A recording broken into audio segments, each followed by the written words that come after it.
ಬೆಂಗಳೂರಿನಲ್ಲಿ ದೊಡ್ಡ ಮಳೆ ಬೇಕಾಗಿಲ್ಲ. ಒಂದು ಸಣ್ಣ ಮಳೆ ಬಂದರೆ ಸಾಕು, ಸಾಲು ಸಾಲು ಅವಾಂತರಗಳು, ಅನಾಹುತಗಳು ಸಂಭವಿಸಿಬಿಡ್ತವೆ. ನಿಮ್ಮ ನ್ಯೂಸ್ 18 ಕನ್ನಡ ಕೂಡ ಇದರ ಬಗ್ಗೆ ನಿರಂತರವಾದಂತಹ ವರದಿಯನ್ನು ಈಗಾಗಲೇ ಮಾಡಿದೆ. ಇದಾದ ಬಳಿಕ ಡಿ.ಕೆ. ಶಿವಕುಮಾರ್ ಸಿಟಿ ರೌಂಡ್ಸ್ ಅನ್ನು ಹಾಕಿದ್ರು. ಇವತ್ತು ಮುಖ್ಯಮಂತ್ರಿ ಹಾಗೂ ಉಪಮುಖ್ಯಮಂತ್ರಿ ಇಬ್ಬರೂ ಸೇರಿ ಜೊತೆಯಲ್ಲಿ ನಗರ ಪ್ರದಕ್ಷಿಣೆಯನ್ನು ಮಾಡಿದ್ದಾರೆ. ರಸ್ತೆ ಗುಂಡಿ ಮುಚ್ಚೋದಕ್ಕೆ ಡೆಡ್ಲೈನ್ ಅನ್ನು ಕೊಟ್ಟಿದ್ದಾರೆ.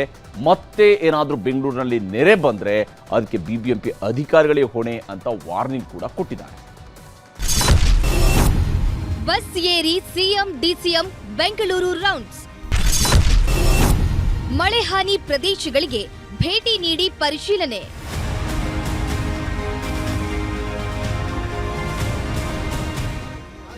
ಇವತ್ತು CM Siddaramaiah, DCM DK. Shivakumar Bengaluru city rounds ಹಾಕಿದ್ರು.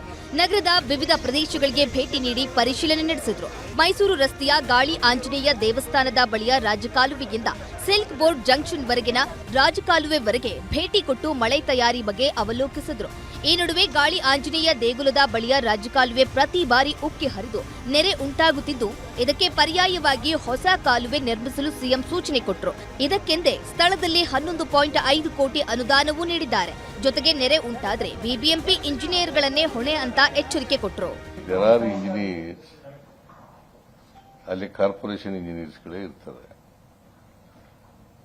ಕೆಲವು ಇಂಜಿನಿಯರ್ಗಳಿಗೆ ನಾವು ಹೇಳಿದ್ದೀವಿ, ಯಾವುದೇ ಕಾರಣಕ್ಕೆ ಮಳೆ ಬಂದಾಗ ನೀರು ಬರದೇ ರೀತಿ ನೋಡ್ಕೋಬೇಕು. ಒಂದು ವೇಳೆ ಮಾಡಿದ್ರೆ ಅವರನ್ನೇ ಹೊಣೆಗಾರರನ್ನಾಗಿ ಮಾಡ್ತೀವಿ ಅಂತ ಹೇಳಿದ್ದೀವಿ. ಚೀಫ್ ಇಂಜಿನಿಯರ್ ಇರ್ಬೋದು, ಸೂಪರಿಂಟೆಂಡೆಂಟ್ ಇಂಜಿನಿಯರ್ ಇರ್ಬೋದು, ಎಕ್ಸಿಕ್ಯೂಟಿವ್ ಇಂಜಿನಿಯರ್ ಇರ್ಬೋದು, ಅವ್ರಿಗೆ ಹೊಣೆಗಾರರು.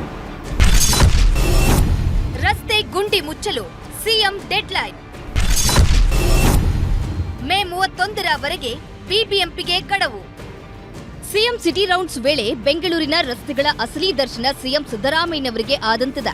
ಹೀಗಾಗಿ ಬೆಂಗಳೂರಿನ ರಸ್ತೆ ಗುಂಡಿಗಳನ್ನು ಮುಚ್ಚುವಂತೆ ಬಿಬಿಎಂಪಿ ಅಧಿಕಾರಿಗಳಿಗೆ ಮೇ 31ರವರೆಗೆ ಗಡುವು ನೀಡಿದ್ದಾರೆ. ಸದ್ಯ ಬೆಂಗಳೂರಿನ ವಾರ್ಡ್ ರಸ್ತೆಗಳಲ್ಲಿ 5,500 ಗುಂಡಿಗಳಿವೆ.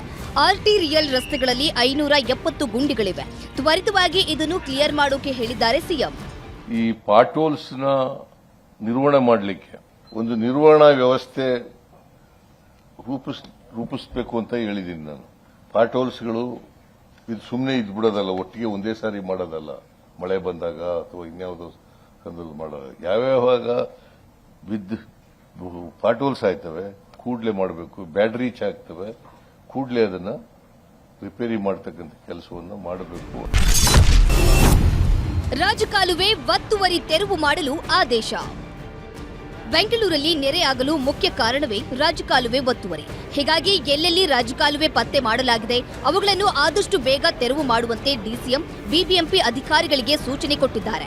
ಇದರ ಜೊತೆಯಲ್ಲಿ ಸದ್ಯ ಕೋರ್ಟ್ನಲ್ಲಿರುವ 12 ಒತ್ತುವರಿ ಪ್ರಕರಣವನ್ನು ಇತ್ಯರ್ಥ ಮಾಡಿಕೊಂಡು ರಾಜಕಾಲುವೆ ಮರುಸ್ಥಾಪಿಸಲು ಹೇಳಲಾಗಿದೆ. ಸದ್ಯ ಬೆಂಗಳೂರಲ್ಲಿ 860 ಕಿಲೋಮೀಟರ್ ಉದ್ದದ ರಾಜಕಾಲುವೆ ಇದೆ. ಈ ಪೈಕಿ 491 ಕಿಲೋಮೀಟರ್ನಷ್ಟು ತೆರವು ಮಾಡಲಾಗಿದೆ. ಉಳಿದಂತೆ ಕ್ರಮೇಣವಾಗಿ ನಡೆಸಲು ಅಧಿಕಾರಿಗಳಿಗೆ ಸೂಚಿಸಲಾಗಿದೆ.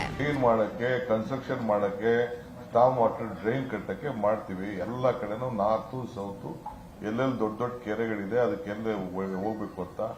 ಇದಲ್ಲದೆ ಕೆಲವು ಪ್ರೈವೇಟ್ ಲೆವೆಲ್ ಸಾಹೇಬ್ರು ಹೇಳ್ದಂಗೆ ನೀರಿನ ಪೈಪ್ ಕನೆಕ್ಷನ್ ಕೊಟ್ಟಿಲ್ಲ, ಡ್ರೈನೇಜ್ ಕನೆಕ್ಷನ್ ಕೊಟ್ಟಿಲ್ಲ. ಎಲ್ಲರಿಗೂ ಕೂಡ ನೋಟಿಸ್ ಕೂಡ ಕೇಳಿದೀವಿ. ಇನ್ನು ಸಿಎಂ ಡಿಸಿಎಂ ನಗರ ಪ್ರದಕ್ಷಿಣೆಗೆ ವಿಪಕ್ಷ ನಾಯಕ ಆರ್ ಅಶೋಕ್ ವ್ಯಂಗ್ಯವಾಡಿದ್ದಾರೆ. ಬೆಂಗಳೂರು ನಗರ ಪ್ರದಕ್ಷಿಣೆ ಮಾಡಬೇಕಾದದ್ದು ಈಗಲ್ಲ, ಊರೆಲ್ಲ ಕೊಳ್ಳೆ ಹೋದ ಮೇಲೆ ಊರು ಬಾಗಿಲು ಮುಚ್ಚಿದಂತೆ. ಈಗ ಎಸಿ ಬಸ್ಸಿನಲ್ಲಿ ಬಂದು ಮಾಧ್ಯಮಗಳ ಮುಂದೆ ಪೋಸ್ ಕೊಟ್ರೆ ಜನರಿಗೆ ಏನು ಉಪಯೋಗ ಎಂದು ಅಶೋಕ್ ಪ್ರಶ್ನೆ ಮಾಡಿದ್ದಾರೆ.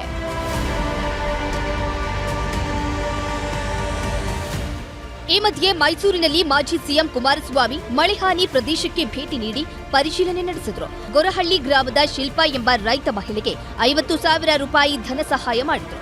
ಬಳಿಕ ರಾಜ್ಯ ಸರ್ಕಾರದ ವಿರುದ್ಧ ಹರಿಹಾಯ್ದರು.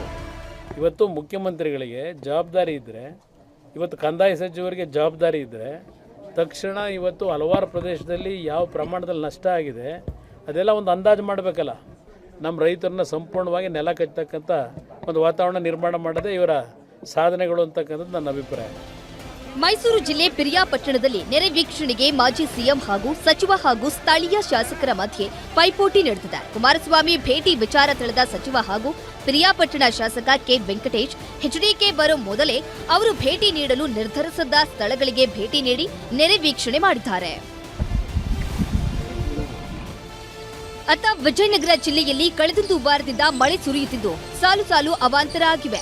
ವಿಶ್ವವಿಖ್ಯಾತ ಹಂಪಿಯ ವಿರೂಪಾಕ್ಷೇಶ್ವರ ದೇಗುಲದ ರಥಬೀದಿಯಲ್ಲಿ ಸಾಲು ಮಂಟಪ ಕುಸಿದಿದೆ. ಯುನೆಸ್ಕೋ ಪಟ್ಟಿಗೆ ಸೇರಿದ ಹಂಪಿಗೆ ಕೋಟಿಗಟ್ಟಲೆ ಅನುದಾನ ಬಂದರೂ ಪ್ರಯೋಜನವಿಲ್ಲದಂತಾಗಿದೆ ಅಂತ ಸಾರ್ವಜನಿಕರು ಕಿಡಿಕಾರಿದ್ದಾರೆ.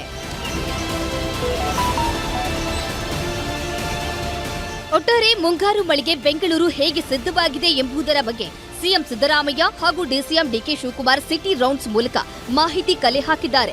ಇದರ ಜೊತೆಗೆ ಅಗತ್ಯ ಕಾಮಗಾರಿ ನಡೆಸಲು ಸ್ಥಳದಲ್ಲೇ ಅನುದಾನವನ್ನು ಬಿಡುಗಡೆ ಮಾಡಿದ್ದಾರೆ. ಆದರೆ ಬಿಬಿಎಂಪಿ ತಯಾರಿಗಳು ಎಷ್ಟರ ಮಟ್ಟಿಗೆ ಈ ಬಾರಿ ಬೆಂಗಳೂರು ಕೈ ಹಿಡಿಯಲಿದೆ ಎನ್ನುವುದನ್ನು ಕಾದು ನೋಡಬೇಕಿದೆ. ಆಶಿಕ್ ಮುಲ್ಕಿ, ನ್ಯೂಸ್ 18 ಕನ್ನಡ, ಬೆಂಗಳೂರು. ಕನ್ನಡಿಗರ ನೆಚ್ಚಿನ ನ್ಯೂಸ್ 18 ಕನ್ನಡ ಈಗ ವಾಟ್ಸ್ಆಪ್ನಲ್ಲೂ ಲಭ್ಯ.